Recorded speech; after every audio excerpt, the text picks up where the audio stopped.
కథల కడలి ఫ్యామిలీకి స్వాగతం. ఈరోజు మంచి చందమామ కథతో మీ ముందుకు వస్తున్నాం. కథ పేరు వీరుడైన పిరికివాడు. ఈ కథ చందమామలో జూలై 1984లో ముద్రితమైంది. కథా రచయిత ఎన్. శివ నాగేశ్వరరావు. ఇక కథలోకి వెళ్దాం. కథ పేరు వీరుడైన పిరికివాడు. మాళవ రాజ్యంలోని ఒక గ్రామంలో పోలయ్య అనే యువకుడు ఉండేవాడు. వాడి తల్లిదండ్రులు చిన్నతనంలోనే పోగా నాయనమ్మ వాడ్ని పెంచి పెద్దవాణ్ణి చేసింది. వాడు పిరికితనానికి పెట్టింది పేరు. తన నీడను చూసి తానే భయపడేంత పిరికివాడు. ఒకనాడు వాళ్ల ఇంటికి రాత్రివేళ భిక్ష కోసం సన్యాసి ఒకడు వచ్చాడు. వాడి నాయనమ్మకు సన్యాసులన్నా బైరాగులన్నా చాలా భక్తి. ఆమె సన్యాసికి విస్తరివేసి అన్నం వడ్డించింది. పోలయ్య గోడకు చేరగిలబడి కూర్చుని సన్యాసి కేసి వింతగా చూస్తున్నాడు. ఆ సమయంలో ఎలుక ఒకటి గెంతుతూ వంట గదిలోంచి బయటికి వచ్చింది. దాన్ని చూస్తూనే సన్యాసికి ఎడంగా కూర్చున్న పిల్లి మ్యావ్ మ్యావ్ అంటూ అరిచి వీధిలోకి పారిపోయింది. ఇది చూసి సన్యాసికి కలిగిన ఆశ్చర్యం అంతా ఇంతా కాదు. అతను నాయనమ్మను ఏదో అడగబోతున్నంతలో ఆమె పోలయ్యతో, ఓరే, ఇంట్లో ఎలుకల బాధ చూసి పిల్లిని తెచ్చాను. అది ఎలుక కనబడగానే మీదకు దూకి చంపడం పోయి వీధిలోకి పారిపోయింది. నువ్వే కాదు, నీ చేయి తగిలిన ఏ ప్రాణి అయినా ఇలా నీకన్నా పిరికిదైపోతున్నది అన్నది కోపంగా. సన్యాసి సంగతి గ్రహించాడు. అతడు భోజనం అయ్యాక పోలయ్యను దగ్గరకు పిలిచి అతడి ముఖ కవళికలకేసి పరీక్షగా చూసి ఏవో లెక్కలు గుణించుకుని చిన్నగా నవ్వి ఊరుకున్నాడు. మర్నాటి ఉదయం అతడు బయలుదేరిపోతూ పోలయ్య నాయనమ్మను పక్కకు పిలిచి, నీ మనవడిది చాలా వింత జాతకం. వాణ్ణి పిరికివాడంటూ చీటికి మాటికి కోప్పడకు అన్నాడు. అయ్యా, నన్నేం చేయమంటారు? వాడి పిరికితనం పోయేందుకు మందేమైనా ఉంటే ఇవ్వండి అన్నదామె దీనంగా. సన్యాసి ఒక క్షణం ఆలోచించి, వాడి పిరికితనం మందు మాకులతో కుదిరేది కాదు. చెప్పాను కదా, వాడిది వింత జాతకం అని. వాడు ఏదో ఒకనాడు పరిస్థితుల ప్రభావం వల్ల తనకు తెలియకుండానే 10 మందికి మేలు కలిగించే ఘనకార్యం చేస్తాడు. ఆనాటితో వాడికి పిరికి పిశాచం పీడ విరగడిపోతుంది అన్నాడు. ఇది జరిగిన తర్వాత ఒకనాడు పోలయ్య జమీందారు గారి భవనం కేసి వెళ్లాడు. అక్కడ వాడికి జమీందారు గారి పెంపుడు కుక్కపిల్ల కనిపించింది.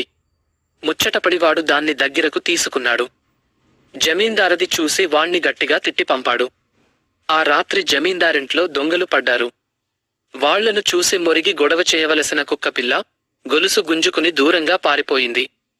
పిరికి పోలయ్య తన కుక్కపిల్లకు ఏదో మందు పెట్టాడని, అందువల్లనే అది దొంగలను చూసి పారిపోయిందని జమీందారుకు అనుమానం కలిగింది. ఆయన పోలయ్య నేరస్తుడంటూ వాణ్ణి పట్టుకుని న్యాయాధికారి దగ్గరకు తీసుకుపోయాడు. న్యాయాధికారి జమీందారు చెప్పినదంతా విని పోలయ్యకు రామాయణ గ్రంథం ఇచ్చి అంతా సత్యమే చెబుతానని ప్రమాణం చెయ్యమన్నాడు. పోలయ్య అలాగే ప్రమాణం చేసి గ్రంథాన్ని న్యాయాధికారికి తిరిగి ఇచ్చే సమయంలో వాడి చెయ్యి న్యాయాధికారి చేతికి తగిలింది.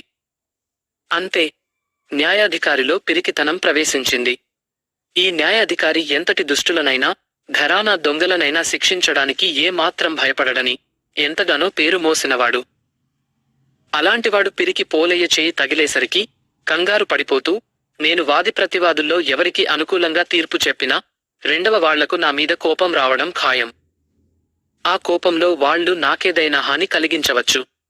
అందువల్ల నేనీ వ్యాజ్యంలో తీర్పు ఇవ్వను అంటూ న్యాయపీఠం వదిలి పారిపోయాడు. ఇది చూసి జమీందారుకు చాలా ఆశ్చర్యం కలిగింది. ఆయన పోలయ్యను గురించి ఆరా తీయగా అనేక వింత విషయాలు బయటపడ్డాయి. జమీందారుకు రాజుగారి ప్రధానమంత్రి సుగుణవర్మతో మంచి పరిచయం ఉన్నది. ఆయన రాజధానికి పోయి పిరికి పోలయ్యను గురించిన వివరాలన్నీ మంత్రికి చెప్పాడు.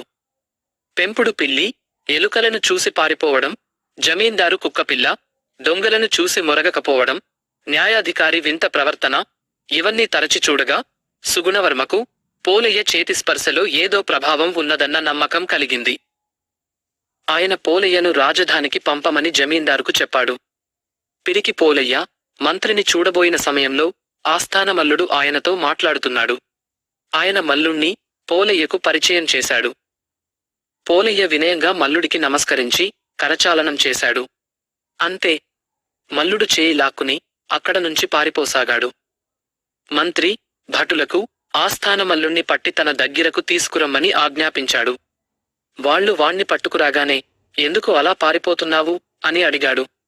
అయ్యా, అదేం నన్నడకండి. నాకెందుకో భయంగా ఉంది అంటూ ఆస్థానమల్లుడు ఈసారి మరింత వేగంగా పరుగుతీశాడు. మంత్రికి పోలయ్య రహస్యం పూర్తిగా అర్థమైపోయింది. ఆయన అప్పటికప్పుడే వెళ్లి రాజుకు జరిగినదంతా చెప్పాడు. రాజుకు అంతా అయోమయంగా తోచింది. ఆయన మంత్రితో, వాడెవడో శాపగ్రస్తుడై ఉంటాడు. వాడి స్పర్శతో దేశంలోని వాళ్లంతా పిరికివాళ్లు కాకముందే వాణ్ణి ఉరితీయించు అన్నాడు కోపంగా. మహారాజా, ఆ పిరికి వాణ్ణి ఉరి తీయించేందుకు నాకు కొంచెం వ్యవధి ఇవ్వండి అని మంత్రి రాజుకు చెప్పి పోలయ్యకు అన్ని సౌకర్యాలు ఉన్న ఒక అందమైన భవంతిలో విడిది ఏర్పాటు చేశాడు. 1 నెల గడిచింది. హఠాత్తుగా కళింగరాజు విక్రమసేనుడు మాళవరాజ్యం మీద యుద్ధం ప్రకటించాడు. మాళవ చిన్న రాజ్యం. బలవంతుడైన విక్రమసేనుడితో యుద్ధం చేయగల శక్తి, సైన్యం దానికి లేదు. విక్రమసేనుడు సైన్యంతో మాళవరాజ్య సరిహద్దుల్లో శిబిరాలు నిర్మించినట్టు మంత్రి సుగుణవర్మకు వార్త అందింది. ఆయన బాగా ఆలోచించి ఒక లేఖ రాసి దాన్ని పోలయ్యకు ఇస్తూ, ఈ లేఖను స్వయంగా నువ్వు విక్రమసేన రాజుకు అందించాలి అని హెచ్చరించాడు. 2 భటులు వెంటరాగా పోలయ్య విక్రమసేనుడి శిబిరానికి పోయి మంత్రి ఇచ్చిన లేఖను ఆయనకు అందించాడు. విక్రమసేనుడు దాన్ని ఏదో సంధిరాయభారంగా భావించి విప్పి చదివాడు. దాని నిండా పరుష వాక్యాలతో కూడిన దూషణలు, తిట్లు ఉన్నవి.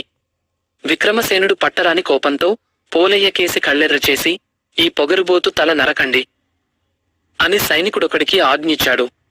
అది వింటూనే పోలయ్య నిలువెల్లా వణికిపోతూ, మహాప్రభూ, ఆ లేఖలో ఏమున్నదో నాకు తెలియదు. మంత్రిగారు ఇవ్వమని చెబితే మీకిచ్చాను అంటూ రాజు విక్రమసేనుడి కాళ్ళు 2 పట్టుకున్నాడు. మహావీరుడైన విక్రమసేనుడు ఆ క్షణం వరకు పిరికితనమంటే ఏమిటో ఎరగడు. అటువంటిది పిరికి పోలయ్య చేతుల స్పర్శ తగలగానే ఆయన గడగడ వణికిపోతూ, మనం తెలియక దాడికి వచ్చాం. మాళవరాజును జయించడం అసంభవం. పారిపోదాం, శిబిరాలు ఎత్తేయండి అని సైనికులను ఆజ్ఞాపించాడు. క్షణాల మీద విక్రమసేనుడు, ఆయన సైనికులు తమనెవరో బలవంతుడైన శత్రువు వెంటబడి తరుముతున్నట్టు అక్కడి నుంచి పారిపోయారు. ఈ విధంగా పిరికి పోలయ్య తనకు తెలియకుండానే మాళవరాజ్యాన్ని ఎంతో జననష్టము, ధననష్టము నుంచి కాపాడడం ద్వారా గొప్ప ఘనకార్యం చేశాడు. అంతటితో వాడికి తన స్పర్శ ద్వారా ఇతరులను పిరికివాళ్లను చేసే శక్తి పోయింది. అంతేకాక తర్వాత వాడు మాళవరాజ్య సైన్యంలో చేరి అనేక యుద్ధాల్లో ధైర్యంగా పోరాడి వీరుడు, శూరుడు అన్న కీర్తి గడించాడు. ఇదండి ఈనాటి చందమామ కథ, వీరుడైన పిరికివాడు. మీకు నచ్చితే లైక్ చేయండి, షేర్ చేయండి, సబ్స్క్రైబ్ చేయండి. అంతేకాదు మీ ఇంట్లో చిన్న పిల్లలు ఉంటే వాళ్లకు వినిపించండి. తెలుగు కథను భావి తరాలకు అందించండి. మరో మంచి కథతో మరలా కలుద్దాం. అంతవరకు సెలవు. నమస్తే. Have a good day.